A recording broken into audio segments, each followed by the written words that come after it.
She signed the marriage certificate, thinking she was settling her father's gambling debt to a loan shark, not realizing the man across from her controlled soul's pharmaceutical underworld, and that the penthouse bedroom had soundproof walls and a lock on the outside for a reason.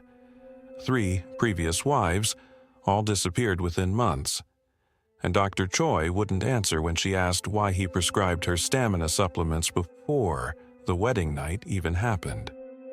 By the time she understood what insatiable truly meant in Lee Ji-han's world, and why his tattooed hands trembled when he touched her face, the contract was signed, her brother was safe, and her body belonged to a man whose hunger could never be satisfied. Before we begin, please like, share, and subscribe, and tell me where you're watching from. Now, let's get in. Juanita Foley stared at the marriage certificate in her shaking hands, the ink still wet from where she'd signed her name 40 minutes ago in the private room of Ji-han's nightclub.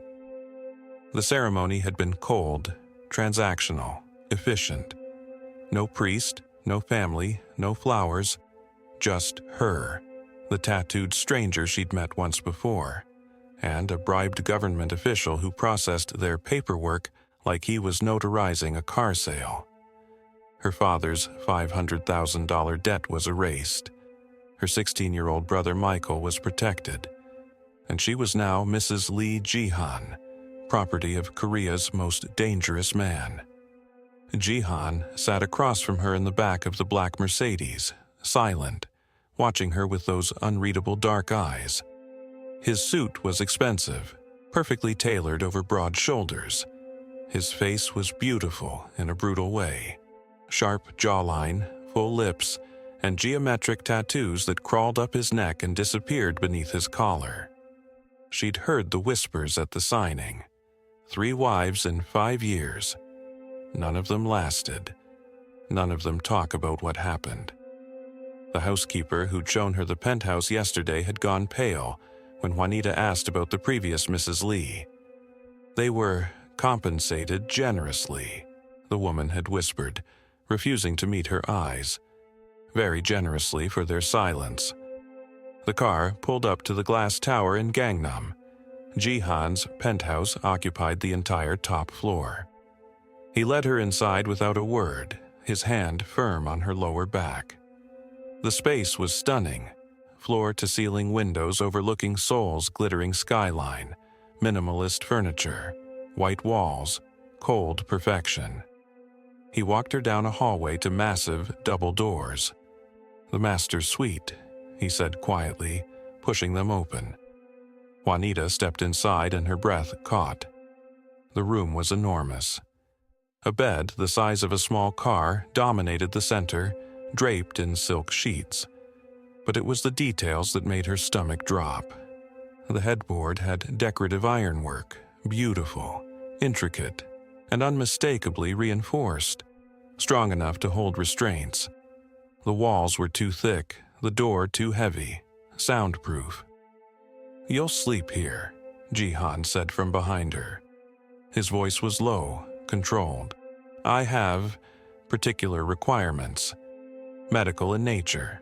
Dr. Choi will visit weekly to ensure you're managing well." "Managing what?" she whispered. He moved closer. She could feel the heat of him, smell his cologne, cedar and smoke. His tattooed fingers tilted her chin up, forcing her to meet his gaze. There was something dangerous there, something hungry and barely leashed. "My needs," he said softly. "I'll try to be gentle tonight. After that, you'll learn to accommodate me, all of me." Her heart hammered. "What happened to your other wives?" His jaw tightened. For a moment, she thought he wouldn't answer. Then, "They couldn't handle what I needed. But you're stronger, aren't you, Juanita? You sacrificed yourself for your brother. You signed the contract knowing what kind of man I am." His thumb brushed her bottom lip. "You'll survive. You have to. I paid too much for you to break." He kissed her then, slow, possessive, claiming. When he pulled back, his pupils were dilated, his breathing uneven. The bathroom is through there. Shower. Put on the robe you'll find hanging. I'll be back in an hour." He left. The door closed with a heavy click. Juanita stood frozen, listening. And then she heard it. The sound that would haunt her nightmares. The mechanical slide of a lock engaging from the outside. She ran to the door, twisted the handle. It didn't budge. She was locked in. She pressed her ear to the wood and heard Jihan's footsteps fade down the hallway, heard his voice speaking rapid Korean on the phone. She backed away slowly, her eyes falling on the bed, the ironwork, the too thick walls. 3 wives. All disappeared. All paid for their silence, and she'd just signed away a year of her life to a man who locked his wife inside a soundproof cage. Juanita stood under the shower spray until the water ran cold, her rosary clutched in one hand, praying words that felt hollow against the marble tiles. When she finally emerged, she found the silk robe, black, expensive, barely covering her thighs. No other clothing in the closets, no phone, no way out. Jihan returned exactly 1 hour later. He'd changed into dark slacks and nothing else, his entire torso a canvas of intricate tattoos.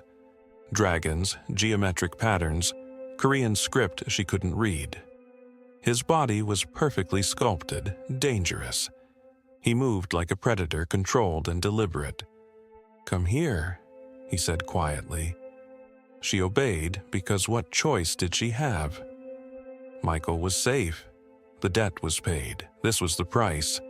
He led her to the bed, his hand surprisingly gentle as he untied her robe.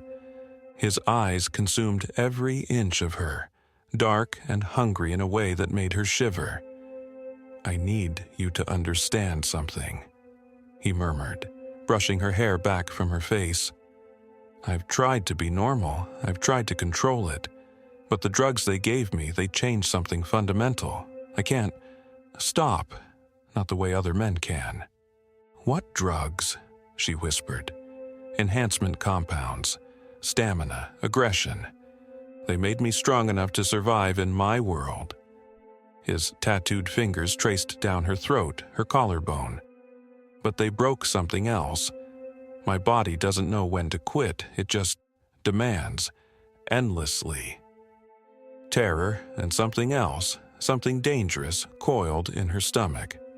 "How long?" "Until I'm satisfied." His laugh was bitter.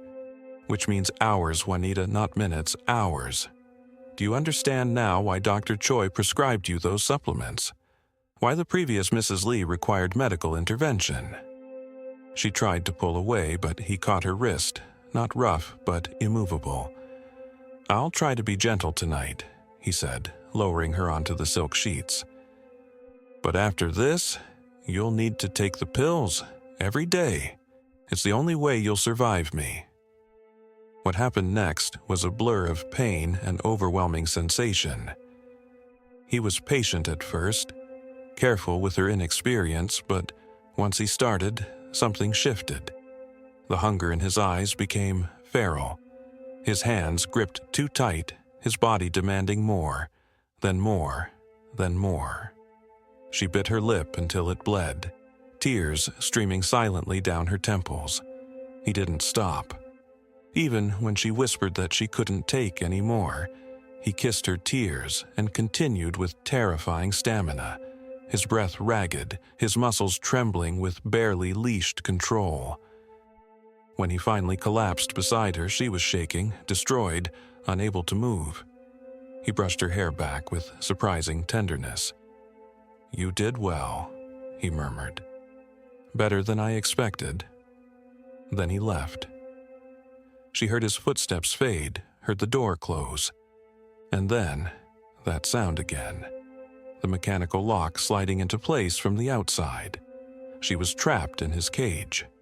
The sheets were damp with sweat and tears. Her body screamed. And somewhere in the city below, her brother was sleeping safe in his bed, never knowing the price his sister paid for his freedom. Juanita waited until the 4th night to confront him.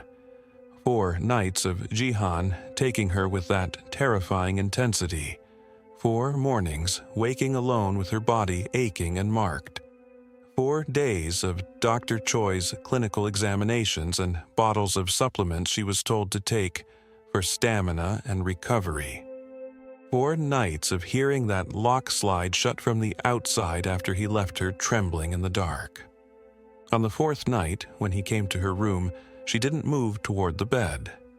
She stood by the window, arms crossed, and said the words she'd been rehearsing all day. "Why do you lock me in?" Jihan stopped. He was still in his suit from whatever violent business he'd conducted that day. There was blood on his collar, not his own. "For your safety," he said quietly. "Liar." Her voice shook but held steady. "The lock is on the outside. You're keeping me caged, like you did to the others." His jaw clenched. "Don't. What happened to them?"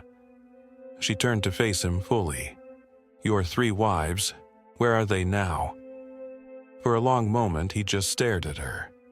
Then something shifted in his expression. Something raw and exhausted.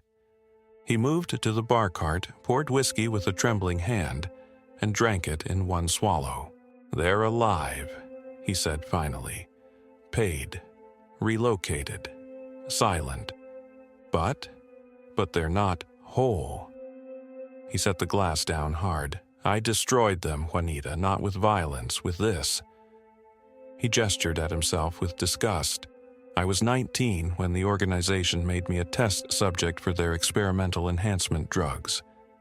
They needed me stronger, faster, more aggressive than every rival who wanted me dead. The drugs worked. I became unstoppable." He turned to face her, and for the first time she saw past the cold control to the man underneath. Haunted, exhausted, trapped in his own body. "But they broke something in me. My need. It's not normal. I can't stop. I can't be satisfied. Ever. My first wife lasted 6 months before they found her wandering Gangnam, unable to remember her own name. The second made it 4 months. The third tried to kill herself after 3. His voice cracked. "They didn't leave me. They shattered. And I shattered them." Juanita's chest tightened. "The supplements Dr. Choi gives me are the only reason you're still standing." He moved closer, his tattooed hands clenched into fists. "I lock you in because if I don't walk away after, if I stay, I'll destroy you too. You need to understand. I'm not a man anymore. I'm a weapon that doesn't know how to stop firing." "Then let me go," she whispered. "I can't." The words were anguished. "Your brother, the contract. And God help me, Juanita, I don't want to." The air between them crackled. She should run. She should scream. Instead, she stepped closer. "Show me," she said. His eyes went dark. "You don't know what you're asking. Show me what you are when you don't walk away." Something snapped in him. He crossed the room in 2 strides, lifting her into his arms. But this time he didn't take her to the bed. He carried her to the elevator, pressed his thumb to a biometric scanner, and ascended to a floor she didn't know existed. His private sanctuary. All dark wood and leather and windows overlooking the city. He set her down gently, then locked the door from the inside. Both of them inside together. "Last chance to run," he whispered against her mouth. She pulled him closer. "I'm already in the cage. At least give me the illusion of choice." When he kissed her this time, it felt like drowning and salvation all at once. Juanita woke to sunlight burning through her eyelids and pain radiating through every muscle in her body. She couldn't move. Her thighs screamed when she tried to shift position. Her hips felt dislocated. Dark purple marks covered her inner arms where Jihan had gripped her, holding her still during the endless hours of the night before. She'd lost count of how many times he'd taken her. 4? 6? More? The memories blurred together into one continuous wave of overwhelming sensation, and his voice in her ear, low and desperate, saying her name like a prayer he couldn't stop repeating. The bed beside her was empty, sheets cold. He was already gone. She dragged herself upright, gasping at the sharp ache between her legs. Her reflection in the bathroom mirror was unrecognizable. Bite marks dotted her collarbone and shoulders.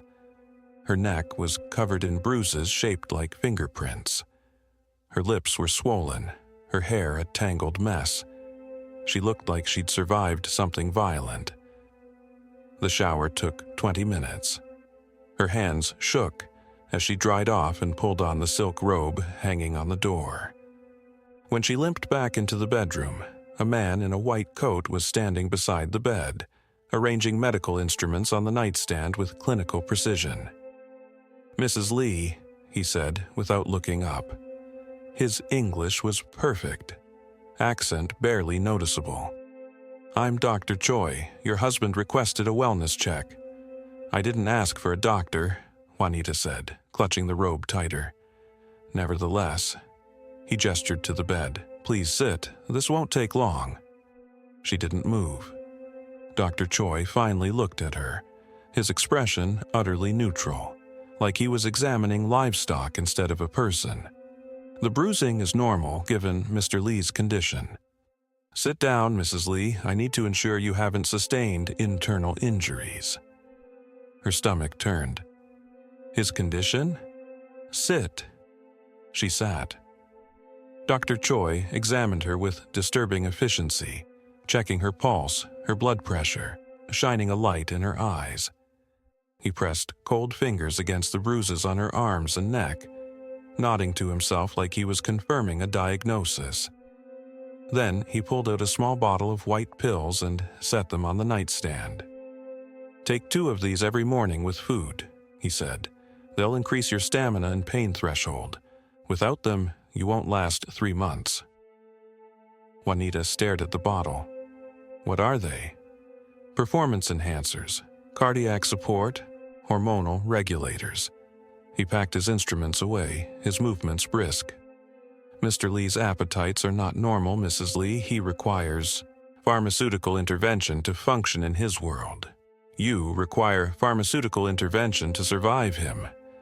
He met her eyes then, and for the first time she saw something almost like pity there. The previous wives refused the medication. They thought they could endure naturally. They were wrong. What happened to them? Dr. Choi closed his bag with a sharp click. They were compensated generously and released from their contracts early, on medical grounds. He moved toward the door, then paused. "Take the pills, Mrs. Lee. Your brother's safety depends on you completing the full year. Mr. Lee is invested in your survival. Don't disappoint him." The door closed, the lock engaged from the outside. Juanita picked up the pill bottle with trembling hands, reading the label. The pharmaceutical company name was printed in Korean, but the dosage instructions were in English. 2 pills every morning for the next 12 months. She was being chemically conditioned to endure her own husband. She opened the bottle and swallowed 2 pills dry, hating herself with every second that passed. Juanita woke at 3 p.m. for the 3rd day in a row, her body screaming in protest as she tried to sit up. The bottle of Dr. Choi's supplement sat on the nightstand, half empty. She'd started taking double doses just to function, just to survive the nights when Jihan's hunger consumed them both until dawn broke over Seoul, and he finally released her. She caught her reflection in the bathroom mirror and barely recognized herself. Hollow cheeks, dark circles carved beneath her eyes like bruises. Her collarbone jutted sharp beneath pale skin. She'd lost 15 pounds in 2 months. Her rosary beads hung loose around her wrist. She hadn't prayed in weeks. Couldn't remember the last time she'd called Michael. Couldn't remember the last time she'd felt like Juanita instead of just his. The pills rattled in her shaking hand as she swallowed 2 more. She found Ji-han in his office at sunset, bent over his desk reviewing contracts, a glass of whiskey untouched beside him. He looked up when she entered and something flickered across his face. Concern, maybe, or hunger. She couldn't tell anymore. "You should be resting," he said quietly. "I'm always resting." Her voice cracked. "I sleep through entire days, Ji-han. I wake up and I don't know where I am. I take your pills, I endure your nights, but I'm disappearing. I don't recognize myself anymore." He stood slowly, his tattooed hands flexing at his sides. "Juanita, no." Tears burned her eyes. "I'm vanishing, I'm becoming nothing. Just a body you use and lock away and use again. Your other wives, they forgot their own names. I understand why now. There's nothing left of me to remember." The silence stretched between them, heavy and suffocating. Then Ji-han did something she'd never seen before. He looked away, shame carved lines into his beautiful, brutal face. "I know," he whispered. "You know?" Her laugh was bitter. "Then why?" "Because I'm a monster." His voice was raw. "Because the drugs made me into something that consumes everything it touches. Because I've destroyed everyone who's ever stayed close enough to see what I really am." He moved toward her, stopping just out of reach. "But you're the first one who stayed long enough to make me see it, to make me feel shame for what I've become." She wiped her eyes. "I can't keep living like this." "I know," he exhaled slowly. "We create boundaries, real ones, safe words, scheduled rest days, 3 per week, your choice. Your own bedroom with a lock you control. I don't touch you unless you initiate." His jaw clenched. "I'll try to be less. I'll try." "Can you?" she asked softly. "Can you actually control it?" "I don't know." His honesty was more frightening than any lie. "But I'll try, for you." He reached out, his tattooed fingers hovering near her face but not touching. "Don't run yet, please. Give me a chance to be something other than the thing that's destroying you." Juanita looked at this dangerous man, this broken monster who just admitted he didn't know if he could change. And against every instinct screaming at her to flee, she nodded. "One chance," she whispered. "Just one." The gunfire started before Juanita even saw them coming. One moment she was in the back of the Mercedes, returning from her weekly call with Michael, watching Seoul's afternoon traffic crawl past the tinted windows. The next, the car lurched violently as something slammed into the side. Glass exploded inward. Hands grabbed her arms, yanking her toward the shattered door. She screamed, kicking, as masked men in black tactical gear dragged her onto the pavement. Then, the shooting started. Ji-han's security team materialized from nowhere. 3 black SUVs screeching to a halt. Men pouring out with automatic weapons. The firefight was brutal and efficient. Bodies dropped around her. Blood sprayed hot across her face and clothes. The man holding her jerked once, twice, then collapsed, the knife clattering away. Someone tackled her to the ground, shielding her with their body as bullets tore through metal and glass. When the silence came, it was deafening.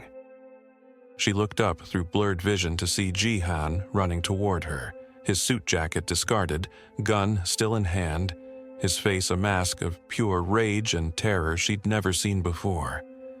He dropped to his knees, hands frantically checking her for injuries, his fingers shaking as they traced her face, her arms, her body.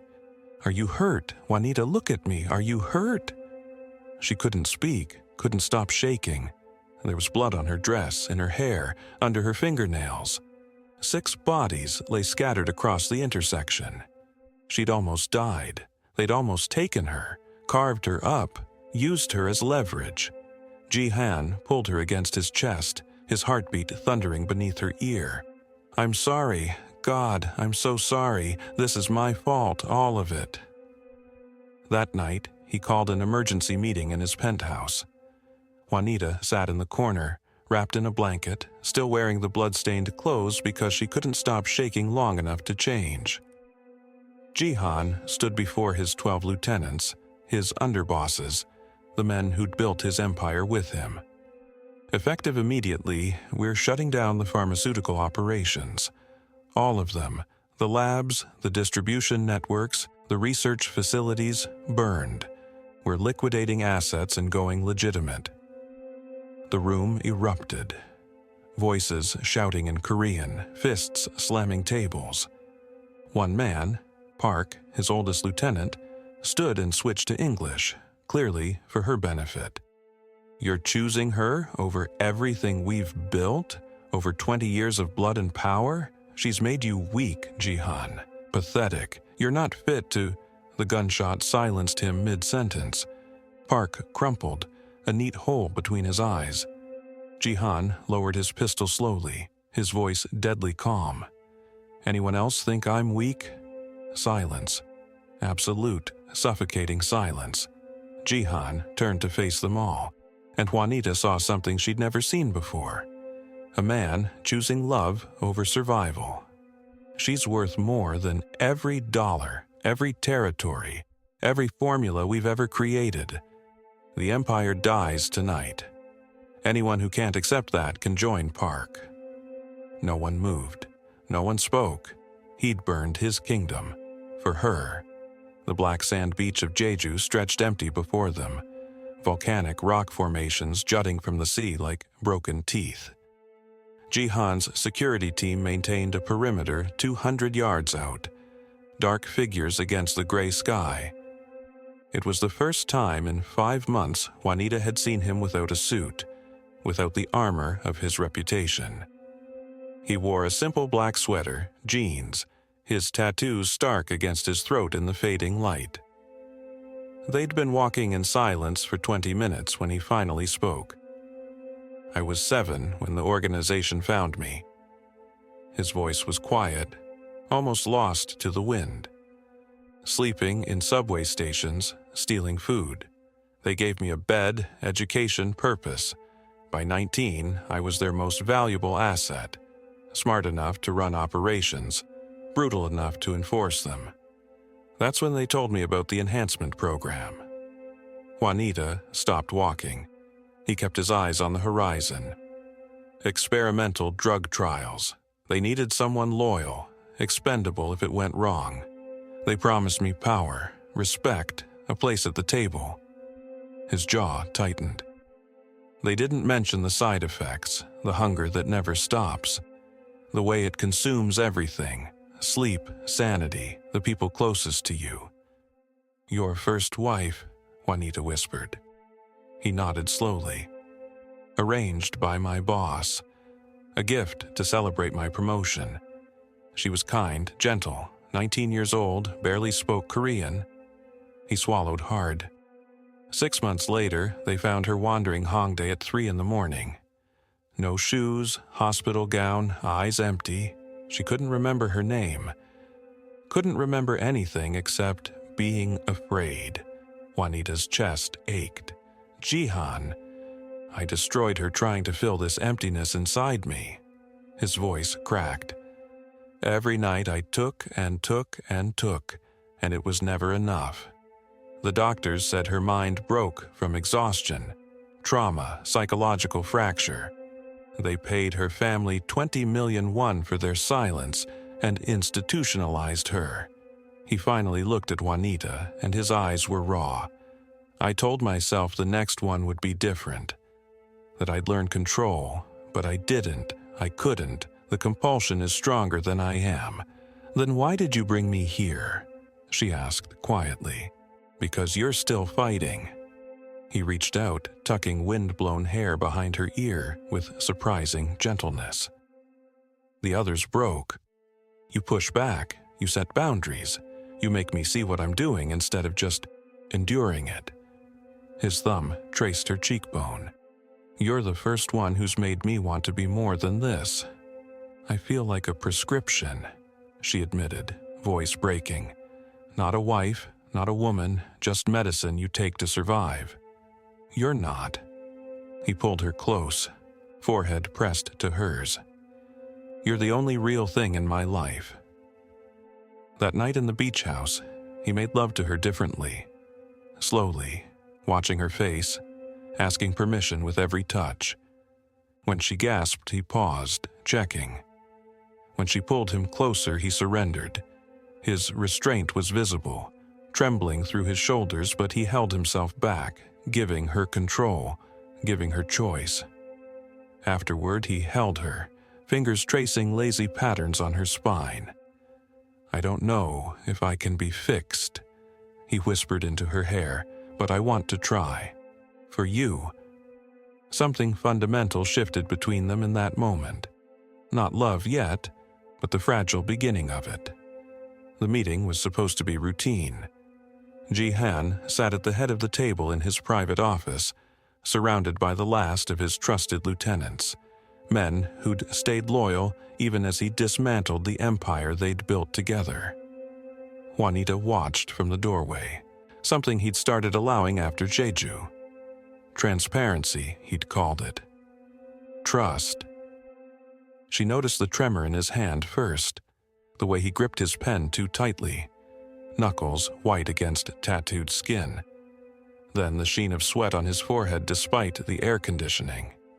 He was speaking in Korean, his voice steady, authoritative, but his other hand pressed against his ribs like he was holding something inside.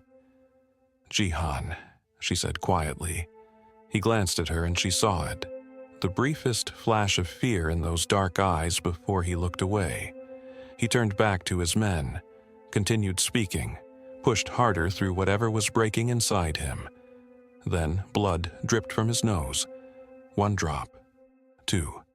Spattering onto the contract he'd been reviewing.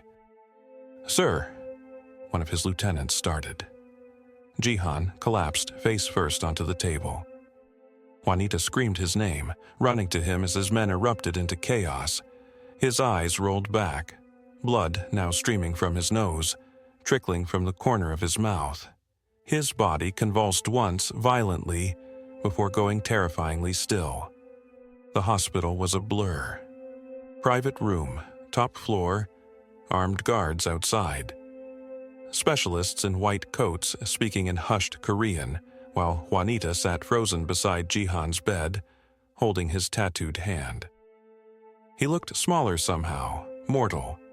Tubes and wires connecting him to machines that beeped steadily in the sterile silence. Dr. Choi finally came to her, his face grave. Mrs. Lee, the damage is catastrophic.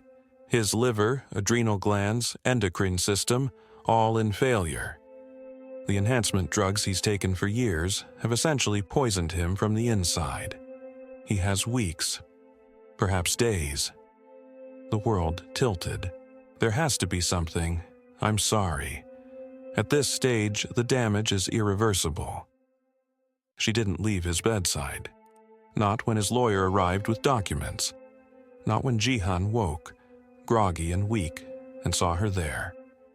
His eyes filled with something that looked like grief.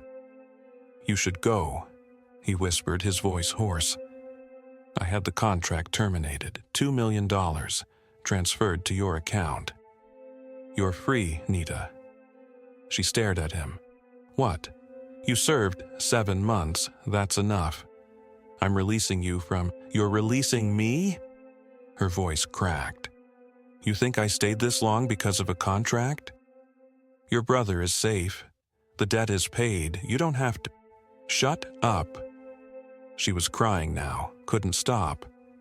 Just shut up.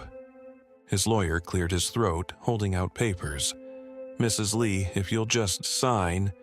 Juanita snatched the documents from his hands. Contract termination, payment release, freedom. Everything she'd wanted 7 months ago when she'd first heard that lock click from the outside. She tore them in half. Then in half again. Kept tearing until the pieces fluttered to the floor like snow. I didn't fall in love with you because it was easy or safe or sane, she said through tears, her hands shaking. I fell in love with the man who learned to ask if I was okay, who gave me a locked door I controlled, who burned his entire kingdom to keep me alive. She grabbed his face, forcing him to look at her. You don't get to send me away now. You don't get to decide when I leave. I'm staying, Jihan. Not because I'm contracted to, because walking away would kill me more than staying ever could. His composure shattered. He pulled her down to him, buried his face in her neck, and for the first time since she'd known him, Lee Jihan wept. The treatment room at Seoul's most exclusive private medical facility looked more like a prison cell than a place of healing. White walls, restraint straps bolted to the hospital bed, crash cart standing ready in the corner. Dr. Choi had warned her it would be brutal. He'd used the word survival more than recovery. Juanita sat beside Jihan's bed, his hand clenched in both of hers. The enzyme therapy had started 6 hours ago, and already his body was destroying itself trying to purge 8 years of chemical enhancement. His skin was gray, drenched in sweat. Tremors rolled through him in waves. You should go, he rasped, his voice barely recognizable. You don't need to see this. Shut up, she whispered, pressing her rosary beads into his palm. I'm not leaving.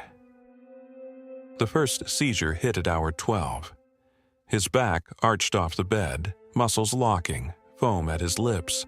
The medical team rushed in, held him down, injected something that made him go limp. Juanita's hands shook so badly she could barely hold the rosary. Hail Mary, full of grace, the Lord is with thee. She hadn't prayed in months, not since the night he'd locked her in that room. But now the words came flooding back, desperate and raw. Hour 24 brought hallucinations. He thrashed against the restraint, screaming in Korean, his eyes wild and unseeing. He called out names she didn't recognize. Men he'd killed, women he'd destroyed. The boss who'd forced the first injection into his veins when he was 19 and expendable. She held his face, made him look at her. I'm here. Jihan, I'm here. Come back to me. Hour 48, he started bleeding. From his nose, his eyes, his ears. Dr. Choi's face went grim. His organs are failing faster than we anticipated. If his liver doesn't stabilize in the next 12 hours, it will, Juanita said fiercely. She climbed into the bed beside him, pressed her body against his convulsing frame, and prayed until her voice gave out. Hour 71, the seizures stopped. His breathing evened, the monitors steadied. Dr. Choi checked his vitals 3 times, disbelief written across his face. He's stabilizing. This shouldn't have worked. Hour 72, Jihan opened his eyes. They were clear. The desperate, endless hunger that had lived there for 8 years was gone. He looked at her like he was seeing her for the first time, really seeing her, not through the haze of chemical need. Nita, he whispered. Just her name, broken and reverent. She kissed him. Soft, careful, terrified he might shatter, he kissed her back with a tenderness she'd never felt from him before. No urgency, no compulsion, just him, choosing her. 3 weeks later, she wore a simple white dress in a small Catholic church in Itaewon. Michael stood as witness, tears streaming down his face. Father O'Brien, who'd known her family in Boston, spoke the vows in English and Latin. When Jihan slid the ring onto her finger, a different ring, one he'd chosen himself, his hand was steady. I love you, he said. Not as a prisoner, not as a victim, as his wife, his partner, his salvation. I know, she whispered back, and meant it. Juanita's hands trembled as she stared at the pregnancy test, the double pink lines unmistakable in the bathroom light. 10 months. 10 months since she'd signed that contract, since Jihan had collapsed and nearly died, since the treatment had purged the poison from his system and left him human again. Vulnerable. Real. She found him in his office, the test clutched in her fist. He looked up from his laptop, and the moment he saw her face, he knew. He crossed the room in 3 strides, cupping her face in his tattooed hands. "How do you feel?" he asked quietly. "Terrified," she whispered. "After everything your body went through, what if—" "Then we handle it," he said firmly. "Together. Whatever you decide, Nita, it's your choice. Always." She chose life. The pregnancy was difficult. Her body still recovering from months of pharmaceutical dependency, his genetics uncertain after years of chemical enhancement. But Grace arrived on a rainy Seoul morning 9 months later, screaming and perfect, her tiny fists clenched like a fighter. Jihan wept when the nurse placed her in his arms, this tattooed gangster undone by 6 pounds of miracle. "Grace," Juanita had said softly from the hospital bed. "It means unearned gift. We didn't earn her." Jihan agreed, his voice breaking. "But I'll spend my life trying to deserve her, and you." Their first anniversary arrived 3 months later. Jihan had been acting strange all week, secretive, anxious. That evening, he dressed Grace in a tiny white gown and handed her to Juanita. "Come with me," he said. "There's something I need to show you." He led them down the hallway, past their bedroom, past his office, toward the double doors she hadn't opened since that first terrible night. The master suite. The cage. Juanita stopped. "Jihan, I can't. Trust me." His eyes were soft, pleading. "Please." He pushed open the doors. Juanita gasped. The room was transformed. Gone was the massive bed, the ironwork restraints, the cold white walls. In their place stood a small private chapel. Stained glass windows depicting Saint Mary Magdalene, Saint Catherine, Saint Joan of Arc, her favorite saints, cast colored light across wooden kneelers and rows of flickering candles.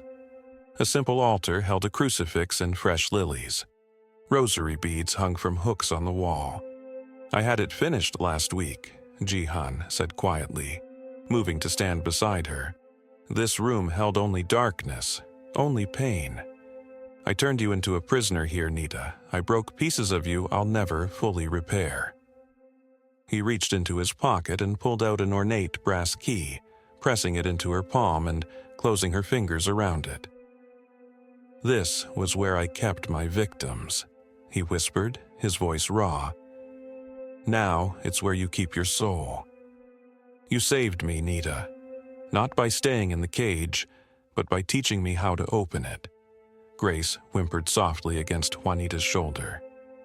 She looked down at the key in her hand, then up at the man who'd once locked her away and learned, slowly, painfully, to set her free.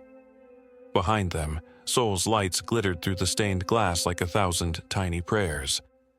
"It's beautiful," she breathed. Jihan touched their daughter's tiny hand, then Juanita's face. The room that held only screams now holds hymns.